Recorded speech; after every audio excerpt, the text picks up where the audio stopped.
नमस्कार दोस्तों, स्वागत है आप सभी का आपके अपने YouTube channel Shyam class study में। साथियों, आज के इस वीडियो में उत्तर प्रदेश पुलिस परीक्षा 2023 में पूछे जाने वाली हिंदी के 37 अति महत्वपूर्ण प्रश्नों का प्रैक्टिस सेट लेकर के आया हूँ, जो आने वाले यूपी पुलिस परीक्षा 2023 के लिए अत्यंत महत्वपूर्ण प्रैक्टिस सेट हैं।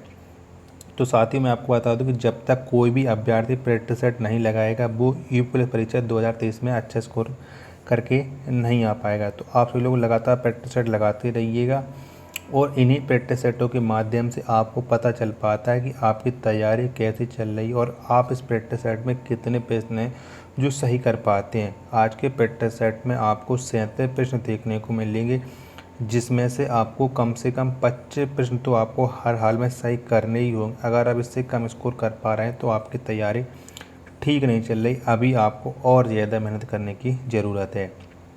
तो प्रैक्टिस सेट पसंद आता है तो वीडियो को आप लाइक कर देना। चैनल को आपने अभी तक सब्सक्राइब नहीं किया तो चैनल को आप ज़रूर सब्सक्राइब कर लीजिएगा और इस प्रैक्टिस सेट को आप उस सभी तक पहुंचा दीजिएगा जो यूपी पुलिस परीक्षा 2023 की तैयारी कर रहा और यूपी में भर्ती पाने का सपना देख रहे हो। तो चलिए शुरू करते हैं आज का अपना हिंदी के 37 अति महत्वपूर्ण प्रश्नों का प्रैक्टिस सेट नंबर 270। इससे पहले 269 प्रैक्टिस सेट आ चुके हैं। अगर अभी तक आपने वो नहीं देखे तो सारे प्रैक्टिस सेट आपको प्ले लिस्ट में मिल जाएंगे। तो चलिए शुरू करते हैं।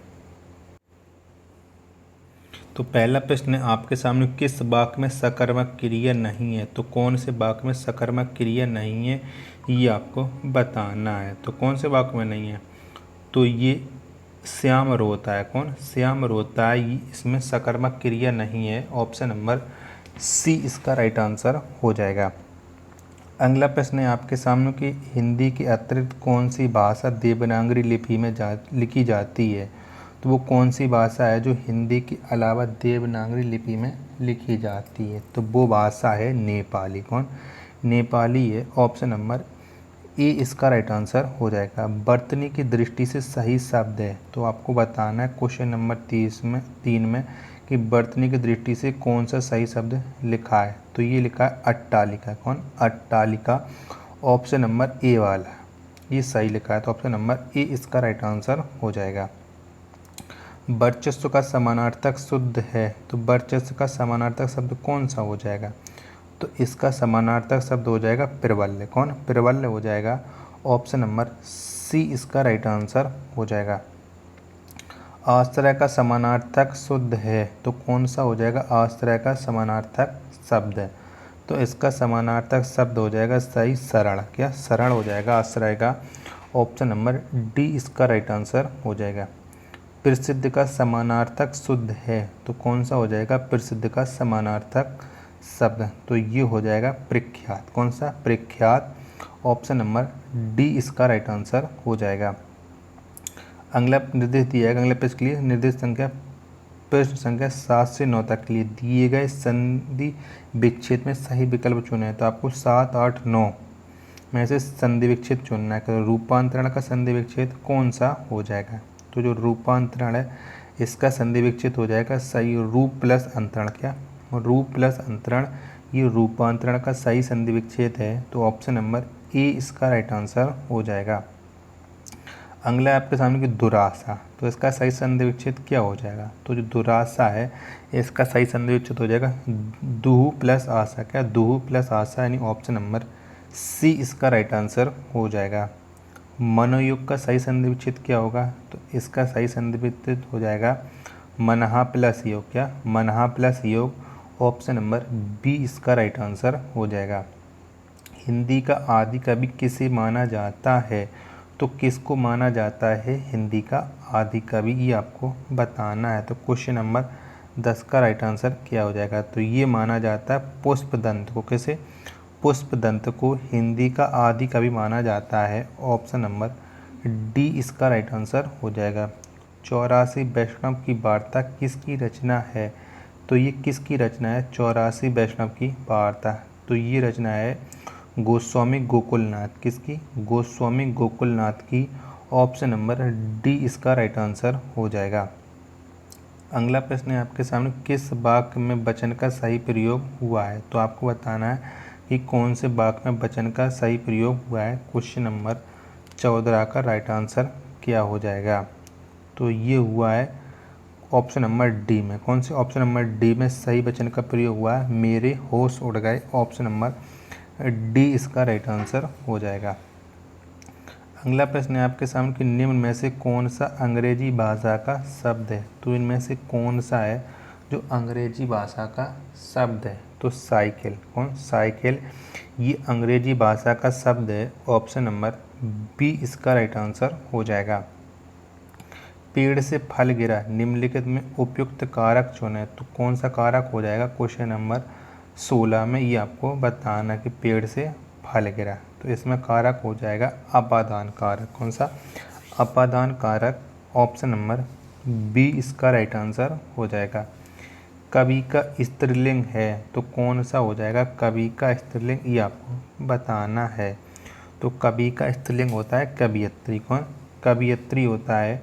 ऑप्शन नंबर डी इसका राइट आंसर हो जाएगा। अगला प्रश्न है आपके सामने कि वर्षा शब्द का उचित बहुवचन चुने। तो कौन सा हो जाएगा वर्षा का बहुवचन? ये आपको बताना है। तो वर्षा का बहुवचन वर्षा ही होता है। ऑप्शन नंबर सी इसका राइट आंसर हो जाएगा। वर्षा हमेशा एक वचन और बहुवचन में एक से ही रहती है। तो नीरस का विलोम शब्द क्या हो जाएगा? तो जो नीरस है इसका विलोम शब्द हो जाएगा सरस। क्या? सरस हो जाएगा नीरस का विलोम शब्द। ऑप्शन नंबर डी इसका राइट आंसर हो जाएगा। मलिन का विलोम शब्द है तो मलिन का विलोम शब्द कौन सा हो जाएगा? तो जो मलिन है इसका विलोम शब्द हो जाएगा स्वच्छ। क्या हो जाएगा? स्वच्छ हो जाएगा मलिन का विलोम शब्द। ऑप्शन नंबर सी इसका राइट आंसर हो जाएगा। अगला प्रश्न है आपके सामने की नित्य नत शब्द युग्म का सही अर्थ है। तो इसका सही अर्थ क्या हो जाएगा ये आपको बताना है। नित्य नत का तो आगे वाला जो नित है इसका अर्थ होता है प्रतिदिन। इसका प्रतिदिन। और जो नत है इसका अर्थ होता है झुका हुआ। तो ये हो जाएगा ऑप्शन नंबर बी में प्रतिदिन झुका हुआ। बी ऑप्शन राइट आंसर हो जाएगा। अनक अगला शब्द प्रश्न है आपके सामने कि धाम शब्द के सही अनेकार्थी रूप दिए गए विकल्पों में से छांटिए। तो धाम के कौन कौन से पर्यायवाची ये हो जाएंगे वो आपको बताना है। तो कौन कौन से हो जाएंगे? तो इसके पर्यायवाची हो जाएंगे घर, मकान, पृथ्वी। कौन? घर, मकान, पृथ्वी ये धाम के हो जाएंगे। ऑप्शन नंबर डी इसका राइट आंसर हो जाएगा। अगला प्रश्न है आपके सामने तिरस्कार शब्द में कौन सा उपसर्ग है? तो कौन सा उपसर्ग है तिरस्कार शब्द में ये आपको बताना है। तो तिरस्कार जो शब्द है इसमें है तिरस उपसर्ग। कौन सा? तिरस उपसर्ग है। तो ये राइट आंसर हो जाएगा ऑप्शन नंबर ए। क्षत्रिय शब्द में प्रत्यय है तो कौन सा प्रत्यय है क्षत्रिय शब्द में? तो इसमें प्रत्यय है ईय प्रत्यय। कौन सा? ईय प्रत्यय है क्षत्रिय में। ऑप्शन नंबर बी इसका राइट आंसर हो जाएगा। माता पिता में समास है तो कौन सा समास है माता पिता में? तो इसमें समास है द्वंद्व समास। कौन सा? द्वंद्व समास है माता पिता में। ऑप्शन नंबर बी इसका राइट आंसर हो जाएगा। अगला प्रश्न है आपके सामने कृपया बैठ जाइए। यह किस तरह का वाक्य है? तो ये किस तरह का वाक्य है कृपया बैठ जाइए? तो ये एक आज्ञावाचक वाक्य है। ऐसा ही आज्ञावाचक वाक्य है। ऑप्शन नंबर बी इसका राइट आंसर हो जाएगा। वाक्यों का वर्गीकरण मुख्यतः कितने प्रकार से होता है? तो कितने प्रकार से होता है वाक्यों का वर्गीकरण? तो वाक्यों का वर्गीकरण होता है मुख्यतः दो प्रकार से। कितने? दो प्रकार से। ऑप्शन नंबर ए इसका राइट आंसर हो जाएगा।